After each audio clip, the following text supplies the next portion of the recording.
हमारे channel edu official को subscribe करें और नई अपडेट्स के लिए घंटी के बटन को जरूर दबाएं।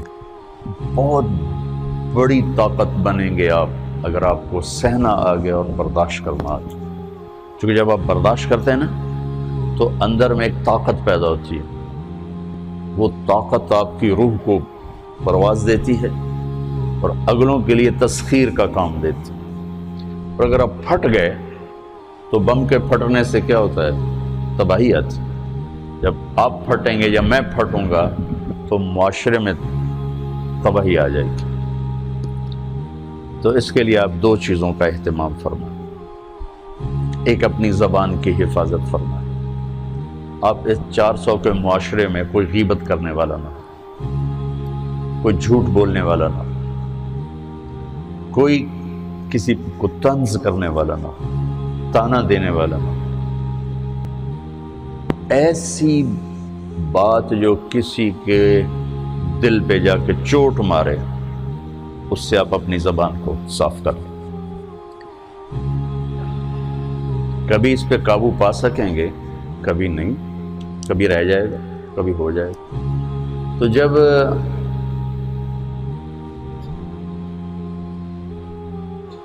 हाथ से निकल जाए बात तो फिर अल्लाह ने हमारे लिए तौबा का दरवाज़ा रखा है। 2 नफल पढ़ो, अल्लाह से माफ़ी मांगो, जिस पर ज़्यादती हुई उससे जाके माफ़ी मांगो। इससे आपके मिजाज में ठहराव आ जाएगा। तो मैं आप सब से ये गुजारिश करता हूँ कि इस माशरे में आप अपनी ज़बान पे काबू पाना सीखिए। बराए मेरा बहुत फ़ायदा होगा। एक ज़िंदगी गुजरी है, शाम करीब है, तो पूरी ज़िंदगी के तजारब निचोड़ भी उसमें शामिल हैं। और तजारब निचोड़ को गोली मारो और दीवार पर डाल दो। मेरे नबी का फरमान उसके लिए काफ़ी है कि आपने फरमाया कि 2 चीज़ों की ज़मानत दे दो, मैं जन्नत की ज़मानत देती। एक तुम्हारे जो 2 जबड़ों के दरमियान है, एक तुम्हारी 2 टांगों के दरमियान है, इसे पाक कर लो, मैं जन्नत का ज़ामिन बन जाता। और मुआज़ इब्न जबल से फरमाया कि तुम्हें पूरे दीन का निचोड़ बताऊँ। कहा जी क्या? तो आपने इस हदीस को मैंने पता नहीं हज़ारों लाखों दफ़ा बयान कर दिया है और हर दफ़ा बयान किया है कि अच्छा ये ऐसे करके क्यों फरमाया। ये पहले किया, फिर कहा कुफ़ हादा। और कहा किसको है? जिनके बारे में आता है कि इस उम्मत के उलमा का झंडा क़यामत के दिन मुआज़ बिन जबल के हाथ में होगा। इतने बड़े तो 18 हिजरी में इंतकाल हुआ। 1434 हिजरी में मैं उर्दन गया तो उनकी कब्र से खुशबू आ रही थी। 1400 साल गुजर गया, उनकी कब्र से खुशबू का आना बंद नहीं हुआ। इतने बड़े आदमी को कैसे समझाया? बच्चे की तरह। नमाज इस ज़बान पे काबू। तो आप सबको, अपने आप को भी कहते हैं,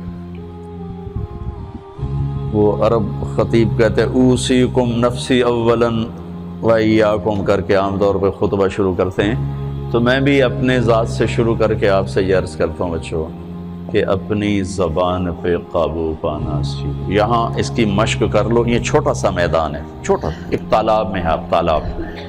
यहाँ से निकल कर आप एक समंदर में कूदेंगे जहाँ के रिश्तों की फहरिस्त होगी, ताल्लुकात की फहरिस्त होगी, नागवारियों के खौफनाक खारदार कांटे होंगे, कहीं कहीं फूल मिलेंगे, वरना कांटों से भरा जहान है। अगर आपने यहाँ प्रैक्टिस कर ली तो फिर आप उस मैदान में जाकर इंतहाई खूबसूरत मुआशरे का फ़र्द बन जाएंगे।